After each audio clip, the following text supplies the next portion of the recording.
Old pouring everywhere her urine. The hospital staff have known for the last 5 days that Brenda is doubly incontinent, but she's still been left wet, dirty and cold. Oh dear. Stand her up so we can get that straight. I'd be comfortable. Not for reasons with chest infection and deep. She's on 2-liter oxygen. She's not eating and drinking. Ivy? Ivy? Hello?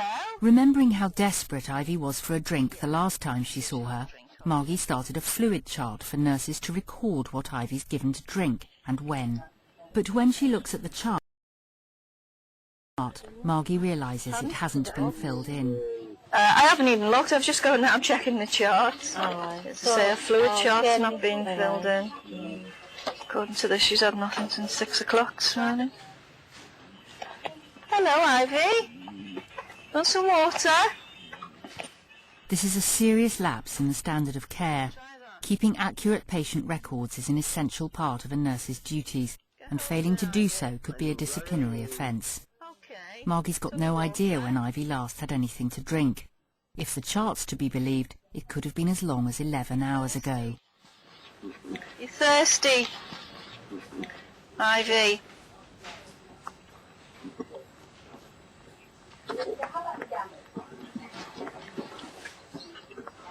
Is that better? How are you feeling? Horrible. Horrible.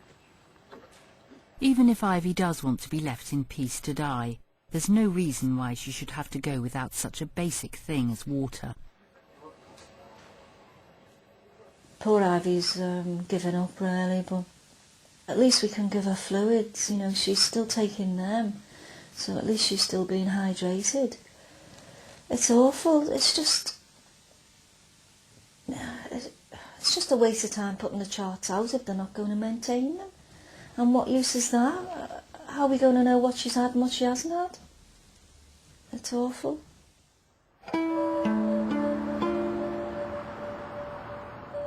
Ivy died 6 days later, after 15 days on a hospital ward where standards of care and nursing management were becoming a cause for serious concern. During the weeks she spent working on Peel and Stewart ward, Shabnam, our undercover reporter, witnessed other incidents where hospital staff behaved in a way which seemed unprofessional.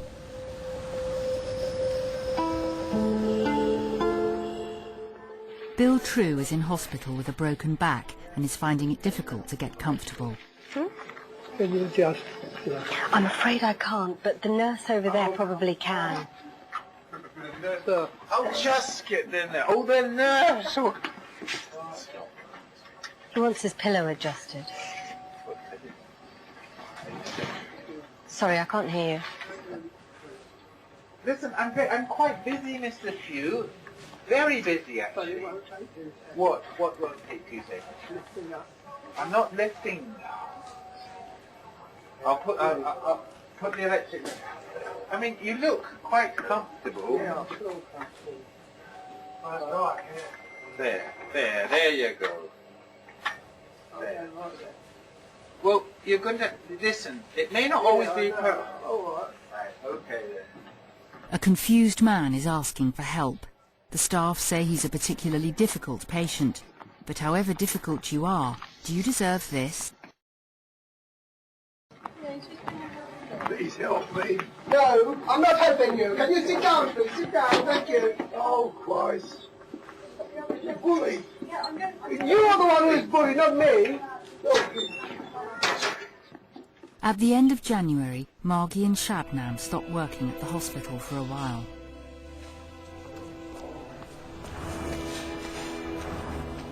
There's lots of good nurses there, but unfortunately they're being ground down by the system. And if they're not going off with stress, they're finding coping strategies. And what they do, they just don't care anymore, and that's sad.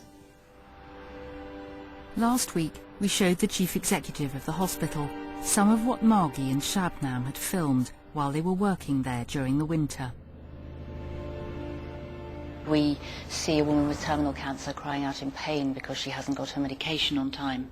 We see a woman literally gasping with thirst because no one has given her anything to drink. We see someone who's been waiting for 2 hours for help to go to the toilet and nobody's come. And we see a male nurse speaking very harshly to a patient who's called for help. What's your reaction to what you've seen?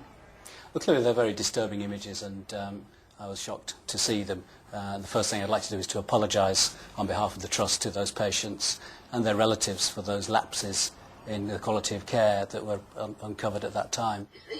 No, I think they're coming now. The hospital told us they'd been aware of the problems on Peel and Stewart wards since last autumn and had launched their own internal investigation in November. They wrote a report which they did not intend to make public.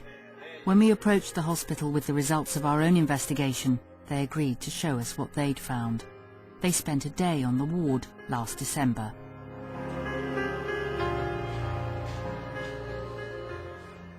Well, the investigation found a series of issues in terms of staffing numbers, staffing deployment within the ward.